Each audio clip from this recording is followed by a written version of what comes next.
Good afternoon guys! Magbukas po tayo ng ating binili sa online. Another. Okay, meron na. Buksan natin at titignan natin kung ano ang meron. Oh, ang coat ni An-An. Yung sweater yata ito. It is for my daughter. It is for my daughter. Oh wow, it's different. Pang winter niya guys. Maganda sa loob.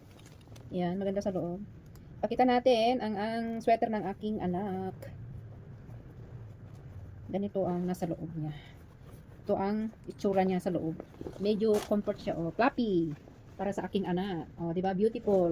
Pag siya ay nagsuot na dress, guys, maganda 'to. Maganda 'to, guys. Okay, next. Ang susunod ay ano pang susunod?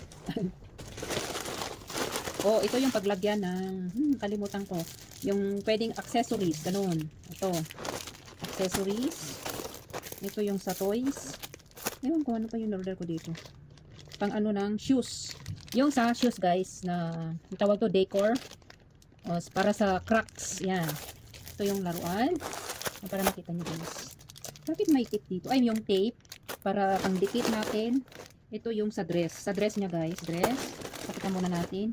Isa pa yung inardo ko. Pang cracks yan guys. Pang cracks. Dito. Ito. Tatlong sukot na. Bakit nakadami ako dito? Meron din palang basketball. Ang basketball, ayan, dalawa din guys, marami. Tignan natin. Ito yung mga pang cracks guys. Dami guys, oh. Mga pang cracks. Yan, pang decoration. Oh, meron pa. Ang dami.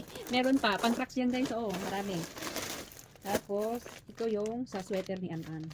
Ito yung sa sweater ni An-An guys, ha. Hindi tayo magtatagal guys kasi magluluto na ako ng pang dinner namin. Ay, hindi. Pang swimsuit pala, nagkamali ako. Swimsuit ni An-An. Ayan, pang swimsuit ni An-An ito. Maganda siya guys. Oh my God. You like it? Yan, sabi niya, oh my God. Thank you for my cross. Yes. And this OMG. is ano pa to? Pang ano sa washroom guys, pag naipon yung, para hindi po ma-stuck yung ating buhok sa daluyan ng tubig. Ayan. Tapos ito naman yung binili ko para sa akin, apron. Apron to guys, pang ano sa kitchen. Ang hindi ko lang napakita guys, yung pang kitchen din ito guys, pang cover sa mga food. Para makita nyo guys, ganito. Bakit ayaw? Saan ba? Paano ba nabuksan nito? Hindi siya nagkakalat. Ito ka na. Yung babalik siya, bakit ayaw? Oh, dapat nakalagay sa garapon to. O, sige, yung damit mo muna, kasi naubos yung oras natin. Damit muna. Dress ni An-An to guys. Tignan natin kung magustuhan ni An-An. Ito yung dress ni An-An. Wow, maganda siya guys. OMG. Hindi na kailangan planchahin kasi maganda siya guys. Oh, dress ni An-An. Ito yung dress ni An-An guys. Isa. Bali, apat yata ito. Tapos ito yung pangalawa niyang dress. Did you like it, An? Oh, Ito yung dress niya, holy pangalawa, moly, yung I kulay. love it. Oh, ganyan po ang kulay niya. Okay, sa mga hindi po nakakaalam. Ito yung pangatlo, tatlo pala to. Bakit blue? Ganito pala ang tela niya, guys. Parang hindi siya maganda para sa akin. 9 to 10 years old siya, guys. Oo. Ewan ko, parang stretchable yata. Parang ayoko. Parang ayoko, no? Ayoko yung ano niya, yung tela niya. Pero okay na rin, pero para sa akin, parang ayoko. Pero it's okay. Parang ayoko nga yung kulay. Hindi yung type ko, guys. Medyo maano din ako sa damit niya. Talagang, oo, ganyan. Hindi. So, ito, tatlo yun. You want this one or you want me to return na? Do you like this one? Yeah, I love it. O, sabi na, narinig nyo yan? OMG. I love it daw, OMG. Oh my God. I love it so nicely. Which one here? I like all of them. Oh, good. Ewan ko, tutubas ko sabi niya, guys.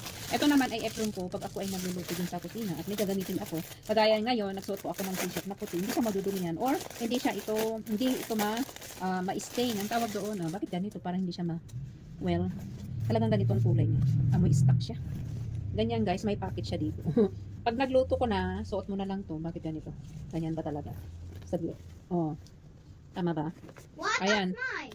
No, this is for adult. This is for mommy. If I'm cooking in the kitchen, I can wear this one, right? Yes. This we call apron. Okay? Apron, maganda ba siya, guys? Comment naman kayo kung nagagandaan. Ito naman yung sinasabi ko doon sa pang washroom lang to, guys. Hindi siya pwedeng sa kitchen. Para pag naipon yung buhok natin doon sa daluyan ng tubig, ito ang magsasalo. Oo, ito yung magsasalo, guys. Para makita nyo, guys, ganyan siya. Ididikit mo lang siya one by one. Pero, ano siya? After na makita mo na marami ng buhok yan, nakadikit, itatapon na guys. Tapos papalitan mo ng bago. Yun po ang purpose nito guys. So ibalik natin, 20 pieces yata ito sa isang supot. Oo, para alam nyo guys, ang aking pinagbibili. Para naman sa amin to guys. So wala tayong, kung balak kong magbenta, titignan natin kung mag-success ba or what. I don't know yet. So ito yung tinatawag ko sa cracks. Isasahin natin guys ha. Ano naman ang masasabi nyo dito? Did you like it, guys? Ganyan. Ganyan siya, guys, sa cracks. Pwede ito, guys, oh. Titigan nyo. Ito is para sa cracks, okay? Ganyan siya, guys. Alright. Pero maganda siya, guys. Type ko. Pwede ko siyang ibenta online.